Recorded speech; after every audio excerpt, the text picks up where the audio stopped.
یہ پیغمبر جو ہم وقتاً فوقتاً بھیجتے رہے ہیں، ان میں سے ہم نے بعض کو بعض پر فضیلت دی ہے۔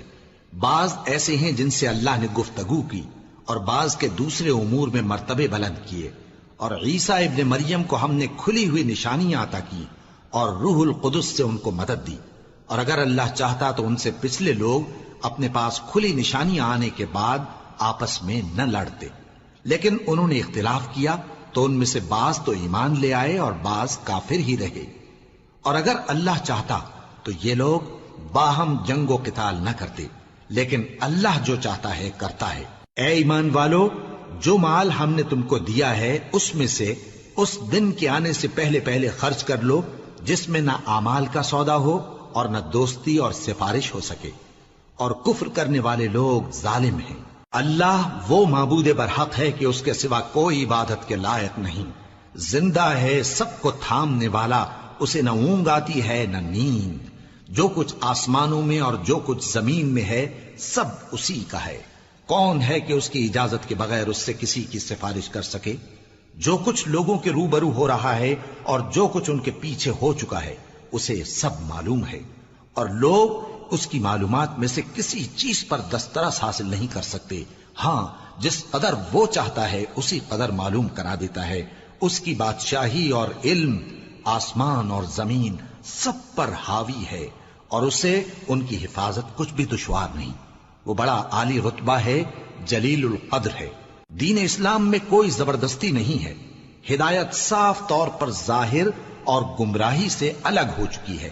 تو جو شخص بتوں سے اعتقاد نہ رکھے اور اللہ پر ایمان لائے، اس نے ایسی مضبوط رسی ہاتھ میں پکڑ لی ہے جو کبھی ٹوٹنے والی نہیں، اور اللہ سب کچھ سنتا ہے، سب کچھ جانتا ہے۔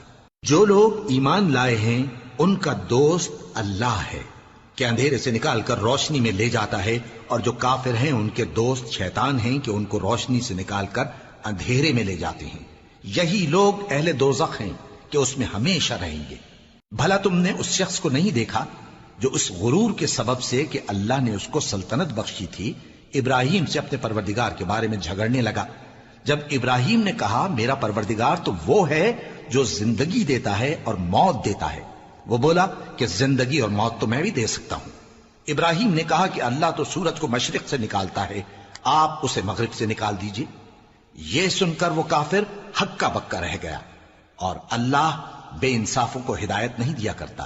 یا اسی طرح اس شخص کو نہیں دیکھا جس کا ایک بستی پر جو اپنی چھتوں پر گری پڑی تھی گزر ہوا، تو اس نے کہا کہ اللہ اس کے باشندوں کو مرنے کے بعد کیوں کر زندہ کرے گا؟ تو اللہ نے اس کی روح قبض کر لی اور 100 برس تک اس کو مردہ رکھا۔ پھر اس کو جلا اٹھایا اور پوچھا تم کتنا عرصہ مرے پڑے رہے ہو؟ اس نے جواب دیا کہ 1 دن یا اس سے بھی کم۔ اللہ نے فرمایا نہیں، بلکہ 100 برس مرے رہے ہو، اور اپنے کھانے پینے کی چیزوں کو دیکھو کہ اتنی مدت میں مطلق سڑی بسی نہیں، اور اپنے گدھے کو بھی دیکھو جو مرا پڑا ہے۔ غرض ان باتوں سے یہ ہے کہ ہم تم کو لوگوں کے لیے اپنی قدرت کی نشانی بنائیں۔ اور ہاں، گدھے کی ہڈیوں کو دیکھو کہ ہم ان کو کس طرح جوڑے دیتے اور ان پر کس طرح گوشت پوست چڑھائے دیتے ہیں۔ جب یہ واقعات اس کے مشاہدے میں آئے تو بول اٹھا کہ میں یقین کرتا ہوں کہ اللہ ہر چیز پر قادر ہے۔ اور جب ابراہیم نے اللہ سے عرض کیا کہ اے پروردگار مجھے دکھا کہ تو مردوں کو کیوں کر زندہ کرے گا، اللہ نے فرمایا کیا تم نے اس بات کا یقین نہیں کیا؟ انہوں نے کہا کیوں نہیں، لیکن میں دیکھنا اس لیے چاہتا ہوں کہ میرا دل اطمینان کامل حاصل کر لے۔ فرمایا کہ 4 پرندے لے لو، پھر ان کو اپنے سے ہلا لو اور ان کے ٹکڑے ٹکڑے کر دو، پھر ان کا ایک ایک ٹکڑا ہر ایک پہاڑ پر رکھ دو، پھر ان کو بلاؤ تو وہ تمہارے پاس دوڑتے چلے آئیں گے، اور جان رکھو کہ اللہ غالب ہے، صاحب حکمت ہے۔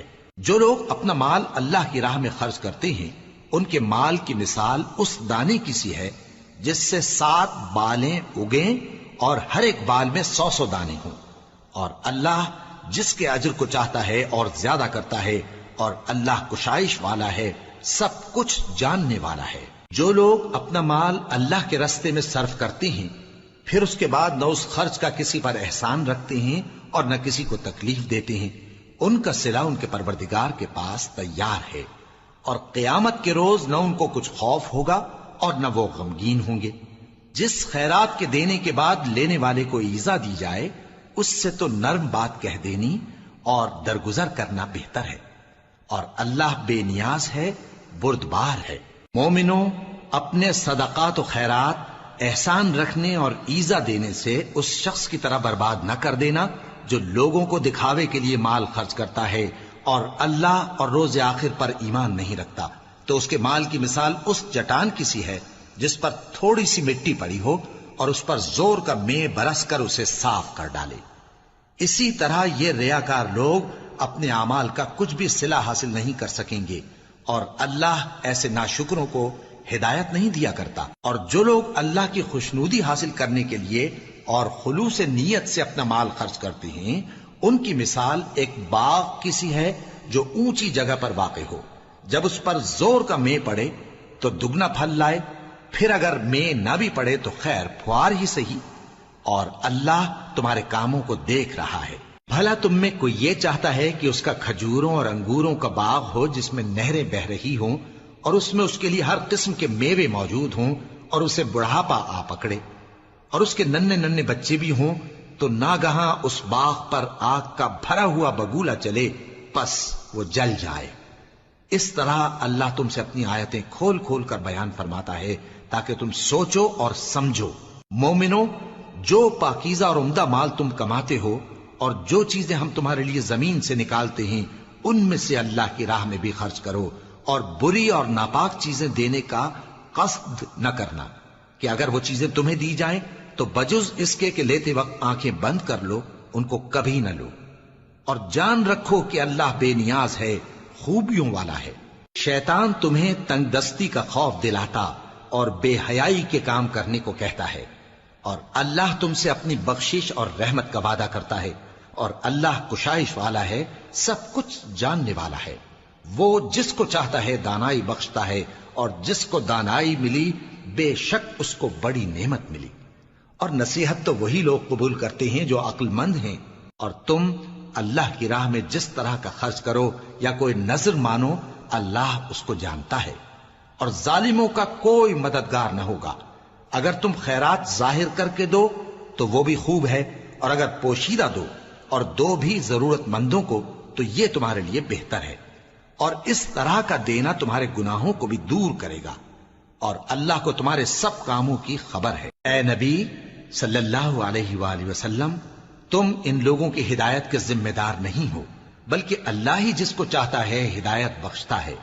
اور مومنو، تم جو مال خرچ کرو گے تو اس کا فائدہ تمہیں کو ہے، اور تم تو جو خرچ کرو گے اللہ کی خوشنودی کے لیے کرو گے، اور جو مال تم خرچ کرو گے وہ تمہیں پورا پورا دے دیا جائے گا اور تمہارا کچھ نقصان نہیں کیا جائے گا۔ اور ہاں، تم جو خرچ کرو گے تو ان حاجت مندوں کے لیے جو اللہ کی راہ میں رکے بیٹھے ہیں اور ملک میں کسی طرف جانے کی طاقت نہیں رکھتے اور مانگنے سے آر رکھتے ہیں، یہاں تک کہ نہ مانگنے کی وجہ سے ناواقف شخص ان کو تونگر خیال کرتا ہے، اور تم قیافے سے ان کو صاف پہچان لو کہ حاجت مند ہیں، اور شرم کے سبب لوگوں سے منہ پھوڑ کر اور لپٹ کر نہیں مانگ سکتے۔ اور تم جو مال خرچ کرو گے کچھ شک نہیں کہ اللہ اس کو جانتا ہے۔ جو لوگ اپنا مال رات اور دن اور پوشیدہ اور ظاہر اللہ کی راہ میں خرچ کرتے رہتے ہیں، ان کا صلہ ان کے پروردگار کے پاس ہے، اور ان کو قیامت کے دن نہ کسی طرح کا خوف ہوگا اور نہ غم۔ جو لوگ سود کھاتے ہیں وہ قبروں سے اس طرح حواس باختہ اٹھیں گے جیسے کسی کو جن نے لپٹ کر دیوانہ بنا دیا ہو، یہ اس لیے کہ وہ کہتے ہیں کہ سودا بیچنا بھی تو نفع کے لحاظ سے ویسا ہی ہے جیسے سود لینا، حالانکہ سودے کو اللہ نے حلال کیا ہے اور سود کو حرام۔ تو جس شخص کے پاس اللہ کی نصیحت پہنچی اور وہ سود لینے سے باز آ گیا تو جو پہلے ہو چکا وہ اس کا، اور قیامت میں اس کا معاملہ اللہ کے سپرد۔ اور جو پھر لینے لگا تو ایسے لوگ دوزخی ہیں کہ ہمیشہ دوزخ میں جلتے رہیں گے۔ اللہ سود کو نابود یعنی بے برکت کرتا اور خیرات کی برکت کو بڑھاتا ہے، اور اللہ کسی ناشکر گناہگار کو دوست نہیں رکھتا۔ جو لوگ ایمان لائے اور نیک عمل کرتے اور نماز پڑھتے اور زکوٰۃ دیتے رہے، ان کو ان کے کاموں کا صلہ اللہ کے ہاں ملے گا، اور قیامت کے دن ان کو نہ کچھ خوف ہوگا اور نہ وہ غمناک ہوں گے۔ مومنو، اللہ سے ڈرو، اور اگر ایمان رکھتے ہو تو جتنا سود باقی رہ گیا ہے اس کو چھوڑ دو، پھر اگر ایسا نہ کرو گے تو تم اللہ اور اس کے رسول کی طرف سے اعلان جنگ سن لو، اور اگر توبہ کر لو گے اور سود چھوڑ دو گے تو تم کو اپنی اصل رقم لینے کا حق ہے، جس میں نہ اوروں کا نقصان اور نہ تمہارا نقصان۔ اور اگر قرض لینے والا تنگ دست ہو تو اسے کشائش کے حاصل ہونے تک مہلت دو، اور اگر زر قرض بخش دو تو وہ تمہارے لیے زیادہ اچھا ہے، بشرطے کہ سمجھو۔ اور اس دن سے ڈرو جبکہ تم اللہ کے حضور میں لوٹ کر جاؤ گے، اور ہر شخص اپنے اعمال کا پورا پورا بدلہ پائے گا اور کسی کو کچھ نقصان نہ ہوگا۔ مومنو، جب تم آپس میں کسی میعاد معین کے لیے قرض کا معاملہ کرنے لگو تو اس کو لکھ لیا کرو، اور لکھنے والا تم میں کسی کا نقصان نہ کرے بلکہ انصاف سے لکھے۔ نیز لکھنے والا جیسا اللہ نے اسے سکھایا ہے لکھنے سے انکار بھی نہ کرے اور دستاویز لکھ دے، اور جو شخص قرض لے وہی دستاویز کا مضمون بول کر لکھوائے، اور اللہ سے کہ اس کا مالک ہے خوف کرے، اور زر قرض میں سے کچھ کم نہ لکھوائے۔ اور اگر قرض لینے والا کم عقل یا ضعیف ہو یا مضمون لکھوانے کی قابلیت نہ رکھتا ہو تو جو اس کا ولی ہو وہ انصاف کے ساتھ مضمون لکھوائے، اور اپنے میں سے 2 مردوں کو ایسے معاملے کے گواہ کر لیا کرو، اور اگر 2 مرد نہ ہوں تو 1 مرد اور 2 عورتیں جن کو تم گواہ پسند کرو کافی ہیں، کہ اگر ان میں سے ایک بھول جائے گی تو دوسری اسے یاد دلا دے گی، اور جب گواہ گواہی کے لیے طلب کیے جائیں تو انکار نہ کریں۔ اور قرض تھوڑا ہو یا بہت اس کی دستاویز کے لکھنے لکھانے میں سستی نہ کرنا، یہ بات اللہ کے نزدیک نہایت قرین انصاف ہے، اور شہادت کے لیے بھی یہ بہت درست طریقہ ہے۔ اس سے تم کو کسی طرح کا شک و شبہ بھی نہیں پڑے گا۔ ہاں، اگر سودا دست بدست ہو جو تم آپس میں لیتے دیتے ہو تو اگر ایسے معاملے کے دستاویز نہ لکھو تو تم پر کچھ گناہ نہیں۔ اور جب خرید و فروخت کیا کرو، مثلا زمین جائیداد کی، تو بھی گواہ کر لیا کرو، اور کاتب دستاویز اور گواہ معاملہ کرنے والوں کا کسی طرح کا نقصان نہ کریں۔ اگر تم لوگ ایسا کرو تو یہ تمہارے لیے گناہ کی بات ہے، اور اللہ سے ڈرو اور دیکھو کہ وہ تم کو کیسی مفید باتیں سکھاتا ہے، اور اللہ ہر چیز سے واقف ہے۔ اور اگر تم سفر پر ہو اور دستاویز لکھنے والا نہ مل سکے تو کوئی چیز رہن با قبضہ رکھ کر قرض لے لو، اور اگر تم میں سے کوئی دوسرے کو امین سمجھے یعنی رہن کے بغیر قرض دے دے تو امانت دار کو چاہیے کہ صاحب امانت کی امانت ادا کر دے، اور اللہ سے جو اس کا پروردگار ہے ڈرے، اور دیکھنا شہادت کو مت چھپانا، جو اس کو چھپائے گا وہ دل کا گناہگار ہوگا۔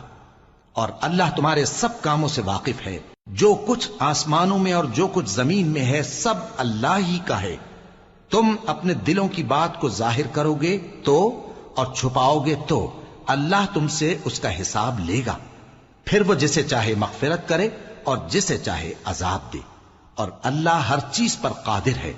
رسول اللہ صلی اللہ علیہ وآلہ وسلم اس کتاب پر جو ان کے پروردگار کی طرف سے ان پر نازل ہوئی ایمان رکھتے ہیں، اور مومن بھی سب اللہ پر اور اس کے فرشتوں پر اور اس کی کتابوں پر اور اس کے پیغمبروں پر ایمان رکھتے ہیں، اور کہتے ہیں کہ ہم اس کے پیغمبروں سے کسی میں کچھ فرق نہیں کرتے، اور وہ اللہ سے عرض کرتے ہیں کہ ہم نے تیرا حکم سنا اور قبول کیا۔ اے پروردگار، ہم تیری بخشش مانگتے ہیں اور تیری ہی طرف لوٹ کر جانا ہے۔ اللہ کسی شخص کو اس کی طاقت سے زیادہ کا ذمہ دار نہیں بناتا۔ اچھے کام کرے گا تو اس کو ان کا فائدہ ملے گا، برے کرے گا تو اسے ان کا نقصان پہنچے گا۔ اے پروردگار، اگر ہم سے بھول یا چوک ہو گئی ہو تو ہم سے مواخذہ نہ کیجو۔ اے پروردگار، ہم پر ایسا بوجھ نہ ڈالیو جیسا تو نے ہم سے پہلے لوگوں پر ڈالا تھا۔ اے پروردگار، جتنا بوجھ اٹھانے کی ہم میں طاقت نہیں اتنا بوجھ ہم پر نہ رکھیو، اور اے پروردگار ہمارے گناہوں سے درگزر کر اور ہمیں بخش دے اور ہم پر رحم فرما، تو ہی ہمارا مددگار ہے، سو ہم کو کافروں پر غالب کر۔ شروع اللہ کا نام لے کر جو بڑا مہربان نہایت رحم والا ہے۔ الف لام میم، اللہ جو معبود برحق ہے اس کے سوا کوئی عبادت کے لائق نہیں، زندہ ہے سب کو تھامنے والا۔ اس نے اے نبی تم پر سچی کتاب نازل کی جو پہلی آسمانی کتابوں کی تصدیق کرتی ہے، اور اسی نے تورات اور انجیل نازل کی تھی۔ یہ 2 کتابیں اس نے پہلے نازل کی تھیں لوگوں کی ہدایت کے لیے، اور پھر قرآن جو حق اور باطل کو الگ الگ کر دینے والا ہے نازل کیا۔ جو لوگ اللہ کی آیتوں کا انکار کرتے ہیں ان کو سخت عذاب ہوگا، اور اللہ زبردست ہے، بدلہ لینے والا ہے۔ اللہ ایسا خبیر و بصیر ہے کہ کوئی چیز اس سے پوشیدہ نہیں، نہ زمین میں اور نہ آسمان میں۔ وہی تو ہے جو ماں کے پیٹ میں جیسی چاہتا ہے تمہاری صورتیں بناتا ہے، اس غالب حکمت والے کے سوا کوئی عبادت کے لائق نہیں۔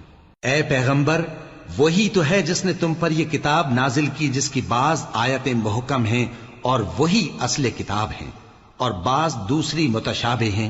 تو جن لوگوں کے دلوں میں کجی ہے وہ متشابہات کا اتباع کرتے ہیں تاکہ فتنہ برپا کریں اور مراد اصلی کا پتہ لگائیں، حالانکہ مراد اصلی اللہ کے سوا کوئی نہیں جانتا۔ اور جو لوگ علم میں گہری نظر رکھتے ہیں وہ یہ کہتے ہیں کہ ہم ان پر ایمان لائے، یہ سب آیات ہمارے پروردگار کی طرف سے ہیں، اور نصیحت تو عقل مند ہی قبول کرتے ہیں۔ اے پروردگار، جب تو نے ہمیں ہدایت بخشی ہے تو اس کے بعد ہمارے دلوں میں کجی نہ پیدا کر دیجو، اور ہمیں اپنے ہاتھ سے رحمت عطا فرما، تو بڑا عطا فرمانے والا ہے۔ اے پروردگار، تو اس روز جس کے آنے میں کچھ بھی شک نہیں سب لوگوں کو اپنے حضور میں جمع کر لے گا، بے شک اللہ خلاف وعدہ نہیں کرتا۔ جو لوگ کافر ہوئے اس دن نہ تو ان کا مال ہی اللہ کے عذاب سے ان کو بچا سکے گا اور نہ ان کی اولاد ہی کچھ کام آئے گی، اور یہ لوگ آتش جہنم کا ایندھن ہوں گے۔ ان کا حال بھی فرعونیوں اور ان سے پہلے لوگوں کا سا ہوگا جنہوں نے ہماری آیتوں کی تکذیب کی تھی، تو اللہ نے ان کو ان کے گناہوں کے سبب عذاب میں پکڑ لیا تھا، اور اللہ سخت عذاب کرنے والا ہے۔ اے پیغمبر، کافروں سے کہہ دو کہ تم دنیا میں بھی عنقریب مغلوب ہو جاؤ گے اور آخرت میں جہنم کی طرف اکٹھا کیے جاؤ گے، اور وہ بری جگہ ہے۔ تمہارے لیے دو گروہوں میں جو جنگ بدر کے دن آپس میں بھڑ گئے قدرت الہی کی عظیم الشان نشانی تھی۔ ایک گروہ مسلمانوں کا تھا، وہ اللہ کی راہ میں لڑ رہا تھا، اور دوسرا گروہ کافروں کا تھا، وہ ان کو اپنی آنکھوں سے اپنے سے دگنا مشاہدہ کر رہا تھا۔ اور اللہ اپنی نصرت سے جس کو چاہتا ہے مدد دیتا ہے۔ جو اہل بصارت ہیں ان کے لیے اس واقعے میں بڑی عبرت ہے۔ لوگوں کو ان کی خواہشوں کی چیزیں یعنی عورتیں اور بیٹے اور سونے اور چاندی کے بڑے بڑے ڈھیر اور نشان لگے ہوئے گھوڑے اور مویشی اور کھیتی بڑی زینت دار معلوم ہوتی ہیں، مگر یہ سب دنیا ہی کی زندگی کے سامان ہیں، اور اللہ کے پاس بہت اچھا ٹھکانہ ہے۔ اے پیغمبر، ان سے کہو کہ بھلا میں تم کو ایسی چیز بتاؤں جو ان چیزوں سے کہیں اچھی ہو؟ سنو، جو لوگ پرہیزگار ہیں ان کے لیے اللہ کے ہاں باغات بہشت ہیں جن کے نیچے نہریں بہ رہی ہیں، ان میں وہ ہمیشہ رہیں گے، اور پاکیزہ بیویاں ہیں، اور سب سے بڑھ کر اللہ کی خوشنودی۔ اور اللہ اپنے سب بندوں کو دیکھ رہا ہے جو اللہ سے التجا کرتے ہیں کہ اے پروردگار، ہم ایمان لے آئے سو ہم کو ہمارے گناہ معاف فرما اور ہم کو دوزخ کے عذاب سے محفوظ رکھ۔ یہ وہ لوگ ہیں جو مشکلات میں صبر کرتے اور سچ بولتے اور عبادت میں لگے رہتے اور نیکی میں خرچ کرتے اور اوقات سحر میں گناہوں کی معافی مانگا کرتے ہیں۔ اللہ تو اس بات کی گواہی دیتا ہے کہ اس کے سوا کوئی معبود نہیں، اس حال میں کہ وہ انصاف کا حاکم ہے، اور فرشتے اور علم والے بھی گواہی دیتے ہیں کہ اس غالب حکمت والے کے سوا کوئی لائق عبادت نہیں۔ دین تو اللہ کے نزدیک اسلام ہی ہے، اور اہل کتاب نے جو اس دین سے اختلاف کیا تو علم حاصل ہونے کے بعد آپس کی ضد سے کیا، اور جو شخص اللہ کی آیتوں کو نہ مانے تو اللہ جلد حساب لینے والا ہے۔ اے پیغمبر، پس اگر یہ لوگ تم سے جھگڑنے لگیں تو کہنا کہ میں اور میرے پیرو تو اللہ کے فرمانبردار ہو چکے، اور اہل کتاب اور ان پڑھ لوگوں سے کہو کہ کیا تم بھی اللہ کے فرمانبردار بنتے اور اسلام لاتے ہو؟ پس اگر یہ لوگ اسلام لے آئیں تو بے شک ہدایت پالیں، اور اگر تمہارا کہا نہ مانے تو تمہارا کام صرف اللہ کا پیغام پہنچا دینا ہے، اور اللہ اپنے بندوں کو دیکھ رہا ہے۔ جو لوگ اللہ کی آیتوں کو نہیں مانتے اور انبیاء کو ناحق قتل کرتے رہے ہیں، اور جو انصاف کرنے کا حکم دیتے ہیں انہیں بھی مار ڈالتے ہیں، ان کو دکھ دینے والے عذاب کی خوشخبری سنا دو۔ یہ ایسے لوگ ہیں جن کے اعمال دنیا اور آخرت دونوں میں برباد ہیں، اور ان کا کوئی مددگار نہیں ہوگا۔ بھلا تم نے ان لوگوں کو نہیں دیکھا جن کو کتاب یعنی تورات سے حصہ دیا گیا اور وہ اس کتاب اللہ یعنی قرآن کی طرف بلائے جاتے ہیں تاکہ یہ ان کے تنازعات کا ان میں فیصلہ کر دے، تو ایک فریق ان میں سے پھر جاتا ہے اور منہ پھیر لیتا ہے، یہ اس لیے کہ یہ اس بات کے قائل ہیں کہ دوزخ کی آگ ہمیں چند روز کے سوا چھو ہی نہیں سکے گی، اور جو کچھ یہ دین کے بارے میں بہتان باندھتے رہے ہیں اس نے ان کو دھوکے میں ڈال رکھا ہے۔ تو اس وقت کیا حال ہوگا جب ہم ان کو جمع کریں گے، یعنی اس روز جس کے آنے میں کچھ بھی شک نہیں، اور ہر نفس اپنے اعمال کا پورا پورا بدلہ پائے گا اور ان پر ظلم نہیں کیا جائے گا۔ کہو کہ اے اللہ، اے بادشاہی کے مالک، تو جس کو چاہے بادشاہی بخشے اور جس سے چاہے بادشاہی چھین لے، اور جس کو چاہے عزت دے اور جسے چاہے ذلیل کرے۔ ہر طرح کی بھلائی تیرے ہی ہاتھ ہے اور بے شک تو ہر چیز پر قادر ہے۔ تو ہی رات کو دن میں داخل کرتا اور تو ہی دن کو رات میں داخل کرتا ہے، تو ہی بے جان سے جاندار پیدا کرتا ہے اور تو ہی جاندار سے بے جان پیدا کرتا ہے، اور تو ہی جس کو چاہتا ہے بے حساب رزق بخشتا ہے۔ مومنوں کو چاہیے کہ مومنوں کے سوا کافروں کو دوست نہ بنائیں، اور جو ایسا کرے گا اس سے اللہ کا کچھ عہد نہیں۔ ہاں اگر اس طریق سے تم ان کے شر سے بچاؤ کی صورت پیدا کرو تو مذائقہ نہیں، اور اللہ تم کو اپنے غضب سے ڈراتا ہے اور اللہ ہی کی طرف تم کو لوٹ کر جانا ہے۔ اے پیغمبر، لوگوں سے کہہ دو کہ کوئی بات تم اپنے دلوں میں مخفی رکھو یا اسے ظاہر کرو، اللہ اس کو جانتا ہے، اور جو کچھ آسمانوں میں اور جو کچھ زمین میں ہے اس کو سب کی خبر ہے، اور وہ ہر چیز پر قادر ہے۔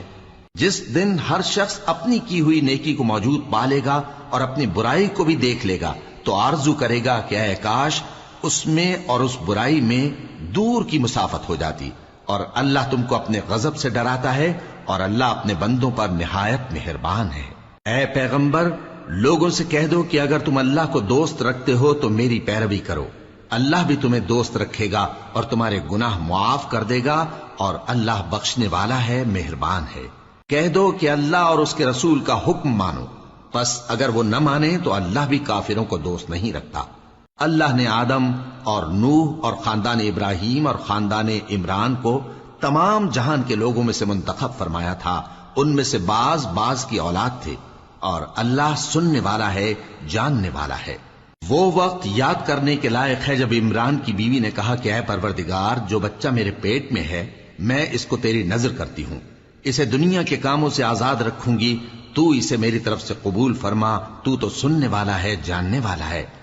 پھر جب ان کے ہاں بچہ پیدا ہوا تو کہنے لگی کہ پروردگار، میرے تو لڑکی ہوئی ہے، جبکہ اللہ خوب جانتا تھا جو ان کے ہاں ولادت ہوئی تھی، اور نہ ہوتا لڑکا مانند اس لڑکی کے، اور کہنے لگی میں نے اس کا نام مریم رکھا ہے، اور میں اس کو اور اس کی اولاد کو شیطان مردود سے تیری پناہ میں دیتی ہوں۔ تو اس کے پروردگار نے اس کو پسندیدگی کے ساتھ قبول فرمایا اور اسے اچھی طرح پرورش کیا، اور زکریا کو اس کا کفیل بنایا۔ زکریا جب کبھی عبادت گاہ میں اس کے پاس جاتے تو اس کے پاس کھانا پاتے۔ یہ کیفیت دیکھ کر ایک دن مریم سے پوچھنے لگے کہ مریم، یہ کھانا تمہارے پاس کہاں سے آتا ہے؟ وہ بولی کہ اللہ کے ہاں سے آتا ہے، بے شک اللہ جسے چاہتا ہے بے حساب رزق دیتا ہے۔ اس وقت زکریا نے اپنے پروردگار کو پکارا، عرض کی کہ پروردگار، مجھے اپنی طرف سے اولاد صالح عطا فرما، تو بے شک دعا سننے والا ہے۔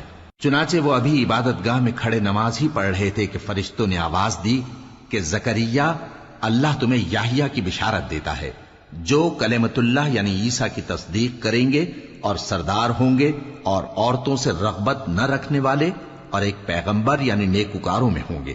زکریا نے کہا، اے پروردگار، میرے ہاں لڑکا کیوں کر پیدا ہوگا کہ میں تو بڈھا ہو گیا ہوں اور میری بیوی بانجھ ہے؟ فرمایا، اسی طرح اللہ جو چاہتا ہے کرتا ہے۔ زکریا نے کہا کہ پروردگار، میرے لیے کوئی نشانی مقرر فرما دے۔ فرمایا، تمہاری نشانی یہ ہے کہ تم لوگوں سے 3 دن اشارے کے سوا بات نہ کر سکو گے، تو ان دنوں میں اپنے پروردگار کی کثرت سے یاد اور صبح و شام اس کی تسبیح کرنا۔ اور جب فرشتوں نے مریم سے کہا کہ مریم، اللہ نے تم کو برگزیدہ کیا ہے اور تمہیں پاک بنایا ہے اور دنیا جہان کی عورتوں میں سے تم کو منتخب کیا ہے، اے مریم، اپنے پروردگار کی فرما برداری کرنا اور سجدہ کرنا اور رکوع کرنے والوں کے ساتھ رکوع کرنا۔ اے نبی، یہ باتیں اخبار غیب میں سے ہیں جو ہم تمہارے پاس بھیجتے ہیں۔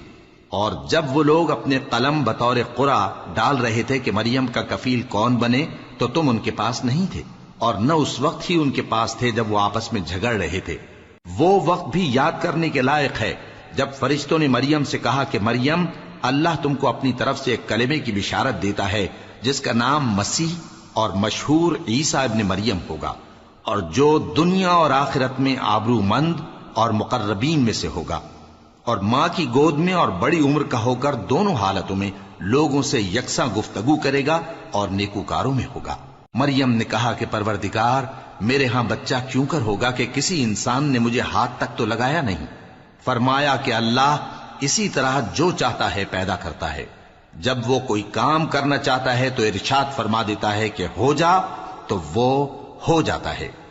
اور وہ اسے کتاب و حکمت اور تورات اور انجیل کا علم عطا کرے گا، اور عیسیٰ بنی اسرائیل کی طرف پیغمبر ہو کر جائیں گے اور کہیں گے کہ میں تمہارے پاس تمہارے پروردگار کی طرف سے نشانی لے کر آیا ہوں، وہ یہ کہ تمہارے سامنے مٹی سے پرندے کی صورت بناتا ہوں، پھر اس میں پھونک مارتا ہوں تو وہ اللہ کے حکم سے سچ مچ پرندہ ہو جاتا ہے، اور پیدائشی اندھے اور ابرص کو تندرست کر دیتا ہوں، اور اللہ کے حکم سے مردوں کو زندہ کر دیتا ہوں، اور جو کچھ تم کھا کر آتے ہو اور جو اپنے گھروں میں جمع کر رکھتے ہو سب تم کو بتا دیتا ہوں۔ اگر تم صاحب ایمان ہو تو ان باتوں میں تمہارے لیے نشانی ہے، اور مجھ سے پہلے جو تورات نازل ہوئی تھی اس کی تصدیق بھی کرتا ہوں، اور میں اس لیے بھی آیا ہوں کہ بعض چیزیں جو تم پر حرام تھیں ان کو تمہارے لیے حلال کر دوں، اور میں تو تمہارے پروردگار کی طرف سے نشانی لے کر آیا ہوں۔ تو اللہ سے ڈرو اور میرا کہا مانو، کچھ شک نہیں کہ اللہ ہی میرا اور تمہارا پروردگار ہے، تو اسی کی عبادت کرو، یہی سیدھا رستہ ہے۔ پھر جب عیسیٰ نے ان کی طرف سے انکار و نافرمانی ہی دیکھی تو کہنے لگے کہ کوئی ہے جو اللہ کا طرفدار اور میرا مددگار ہو؟ حواری بولے کہ ہم اللہ کے طرفدار اور آپ کے مددگار ہیں، ہم اللہ پر ایمان لائے اور آپ گواہ رہیں کہ ہم فرمانبردار ہیں۔ اے پروردگار، جو کتاب تو نے نازل فرمائی ہے ہم اس پر ایمان لے آئے اور تیرے پیغمبر کے متبع ہو چکے، تو ہم کو ماننے والوں میں لکھ رکھ۔ اور وہ یعنی یہود قتل عیسیٰ کے بارے میں ایک چال چلے، اور اللہ نے بھی عیسیٰ کو بچانے کے لیے تدبیر کی، اور اللہ بہترین تدبیر کرنے والا ہے۔ اس وقت اللہ نے فرمایا کہ عیسیٰ، میں تمہاری دنیا میں رہنے کی مدت پوری کر کے تم کو اپنی طرف اٹھا لوں گا اور تمہیں کافروں کی صحبت سے پاک کر دوں گا، اور جو لوگ تمہاری پیروی کریں گے ان کو کافروں پر قیامت تک فائق و غالب رکھوں گا۔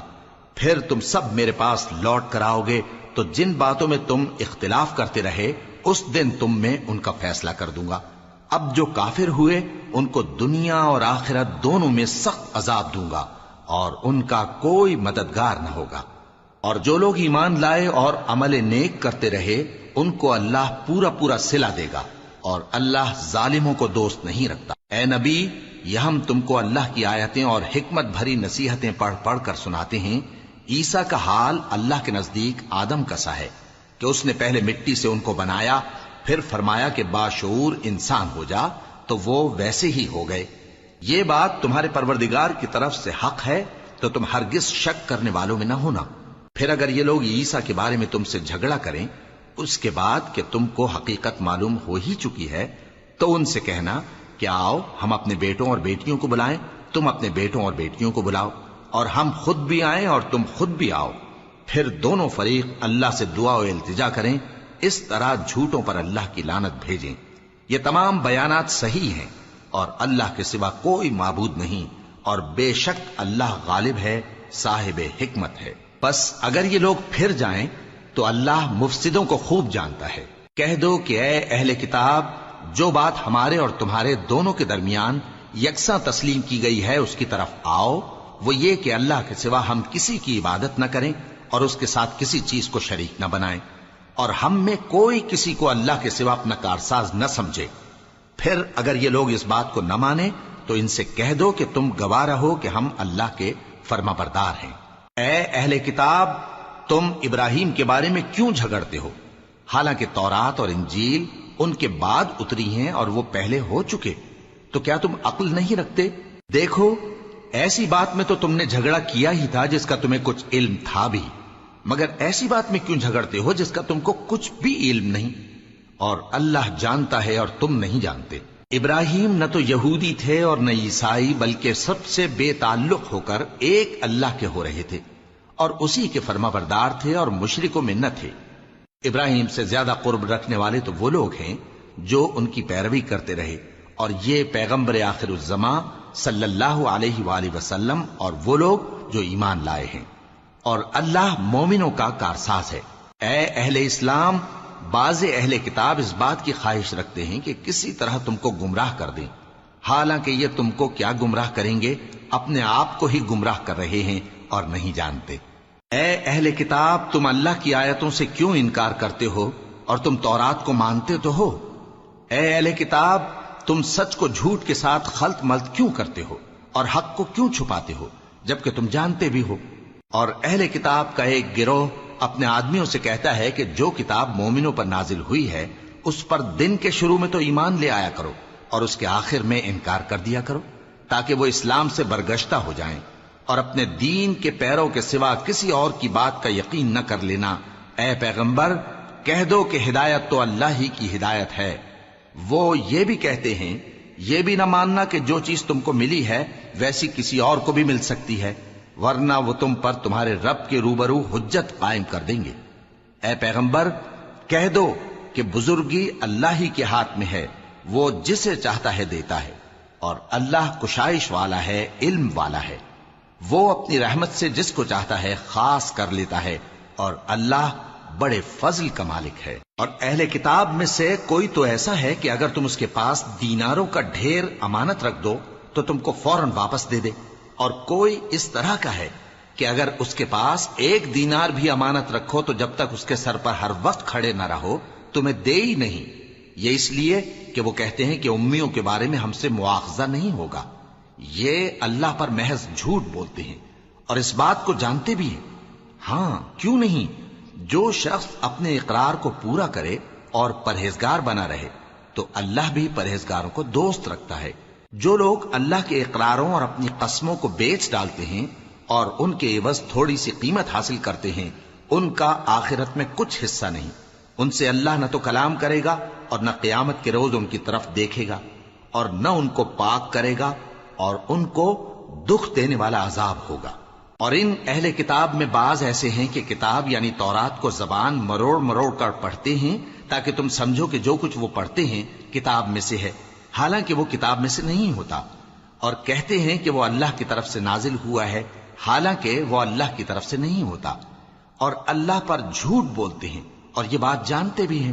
کسی آدمی کو شایع نہیں کہ اللہ اسے کتاب اور حکومت اور نبوت عطا فرمائے پھر وہ لوگوں سے کہے کہ اللہ کو چھوڑ کر میرے بندے ہو جاؤ، بلکہ اس کو یہ کہنا چاہیے کہ اے اہل کتاب، تم ربانی ہو جاؤ، کیونکہ تم کتاب کی تعلیم بھی دیتے ہو اور کیونکہ پڑھتے پڑھاتے رہتے ہو۔ اور اس کو یہ بھی نہیں کہنا چاہیے کہ تم فرشتوں اور پیغمبروں کو معبود بنا لو۔ بھلا جب تم مسلمان ہو چکے تو کیا وہ تمہیں کافر ہونے کو کہے گا؟ اور جب اللہ نے پیغمبروں سے عہد لیا کہ جب میں تم کو کتاب اور دانائی عطا کروں پھر تمہارے پاس کوئی پیغمبر آئے جو تمہاری کتاب کی تصدیق کرے تو تمہیں ضرور اس پر ایمان لانا ہوگا اور ضرور اس کی مدد کرنی ہوگی۔ اور عہد لینے کے بعد پوچھا کہ بھلا تم نے اقرار کیا اور اس اقرار پر میرا ذمہ لیا، یعنی مجھے ضامن ٹھہرایا؟ انہوں نے کہا ہاں، ہم نے اقرار کیا۔ فرمایا کہ تم اس عہد و پیمان کے گواہ رہو اور میں بھی تمہارے ساتھ گواہ ہوں۔ اب جو لوگ اس کے بعد پھر جائیں تو وہی بد کردار ہیں۔ پھر کیا یہ کافر اللہ کے دین کے سوا کسی اور دین کے طالب ہیں؟ حالانکہ سب اہل آسمان و زمین خوشی یا ناخوشی سے اللہ کے فرما بردار ہیں اور اسی کی طرف لوٹ کر جانے والے ہیں۔ کہو کہ ہم اللہ پر ایمان لائے اور جو کتاب ہم پر نازل ہوئی اور جو صحیفے ابراہیم اور اسماعیل اور اسحاق اور یعقوب اور ان کی اولاد پر اترے، اور جو کتابیں موسیٰ اور عیسیٰ اور دوسرے انبیاء کو پروردگار کی طرف سے ملیں، سب پر ایمان لائے۔ ہم ان پیغمبروں میں سے کسی میں کچھ فرق نہیں کرتے، اور ہم اسی اللہ کے فرما بردار ہیں۔ اور جو شخص اسلام کے سوا کسی اور دین کا طالب ہوگا وہ اس سے ہرگز قبول نہیں کیا جائے گا، اور ایسا شخص آخرت میں نقصان اٹھانے والوں میں ہوگا۔ اللہ ایسے لوگوں کو کیوں کر ہدایت دے جو ایمان لانے کے بعد کافر ہو گئے اور پہلے اس بات کی گواہی دے چکے کہ یہ پیغمبر برحق ہے اور ان کے پاس دلائل بھی آ گئے، اور اللہ بے انصافوں کو ہدایت نہیں دیتا۔ ان لوگوں کی سزا یہ ہے کہ ان پر اللہ کی اور فرشتوں کی اور انسانوں کی سب کی لعنت ہے، ہمیشہ اس لعنت میں گرفتار رہیں گے۔ ان سے نہ تو عذاب ہلکا کیا جائے گا اور نہ انہیں مہلت دی جائے گی۔ ہاں، جنہوں نے اس کے بعد توبہ کی اور اپنی حالت درست کر لی تو اللہ بخشنے والا مہربان ہے۔ جو لوگ ایمان لانے کے بعد کافر ہو گئے پھر کفر میں بڑھتے گئے، ایسوں کی توبہ ہرگز قبول نہیں ہوگی اور یہ لوگ گمراہ ہیں۔ جو لوگ کافر ہوئے اور کفر ہی کی حالت میں مر گئے، وہ اگر نجات حاصل کرنی چاہیں اور بدلے میں زمین بھر سونا دیں تو ہرگز قبول نہیں کیا جائے گا۔ ان لوگوں کو دکھ دینے والا عذاب ہوگا اور ان کا کوئی مددگار نہیں ہوگا۔